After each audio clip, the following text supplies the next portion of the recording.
UNKLE are a British electronic group led by James Lavelle. They were formed in 1992.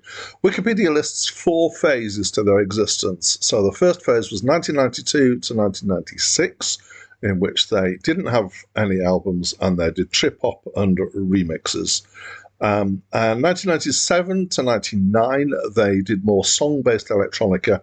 And during this time, DJ Shadow was part of the group, and then he was replaced by a group of DJs called the Scratch Perverts that produced one album during DJ Shadow's residence. Next phase is 2000 to 2007, which produced 2 more albums, and Wikipedia describes them as going in more of an electronic direction. And then 2008 to now produced 2 more albums. I'm not sure what the difference is because Wikipedia doesn't make any stylistic notes that I could see. So I think it's a changeover in members. Hi, my name's Dan. So this was the first album, full-length album created by UNKLE, and although it'd been in existence for a few years before this. Apparently the lead guy, James Lavelle, had been inspired by Richard Ashcroft of The Verve, and he decided that he wanted to do an album which was based around songs rather than just straight electronica. And in the end, actually, there's a lot of guests here, including Richard Ashcroft, Tom York from Radiohead, and Badly Drawn Boy, and the London Session Orchestra playing strings on a couple of tracks, and a person called Alice Temple, who I hadn't come across before, but I liked the track that she sang on, so I looked up her bio and found out something about her. Okay, so musically it's quite varied. It's kind of trip-hop electronica. It's on the slower end. Sometimes it's quite gritty. The drums are sometimes overdriven, which gives it that kind of more gritty feel to it.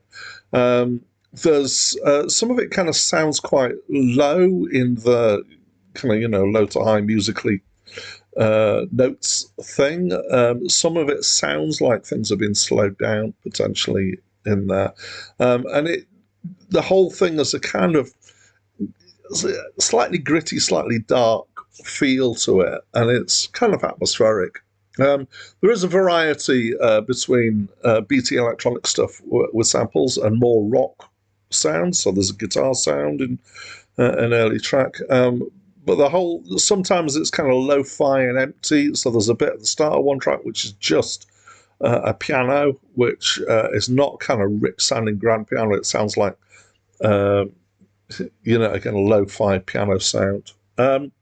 So some of them are songs. I think the majority of tracks probably are songs. Some of them are rap, a couple of them, and some of them are just instrumental through. So I'm going to pick out Richard Ashcroft's track, which is Lonely Soul. Is a great performance from him on this track. And I think, picking up from the words, that it's at least in part about voluntary euthanasia, but it's certainly about death.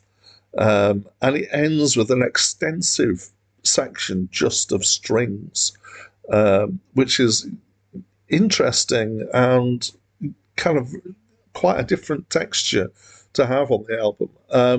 The track lengths are very varied, so it has a kind of it doesn't have the feel of some albums where the tracks are reasonably much the same length, and so you got an expectation of what's to come. So it kind of keeps you guessing in some ways. I felt also that Tom York's track, Rabbit in Your Headlights, was really nicely handled.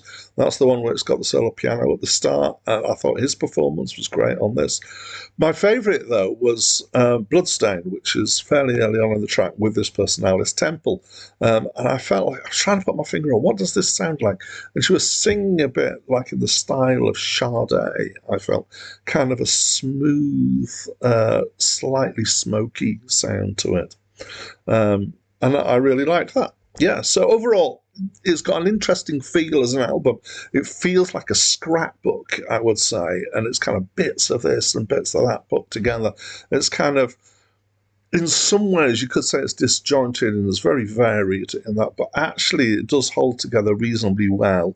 And then the whole thing is tied together, particularly kind of at the start and right at the end, with a little bit about some kind of fictitious space mission with Uncle 77, but I won't go into details as to what that is. So I enjoyed it, and I don't do this often, but I think I'm gonna try and start doing this more often.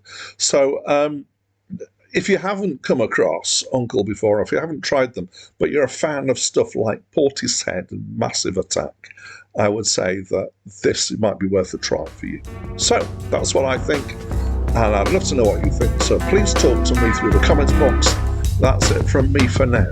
They say if you took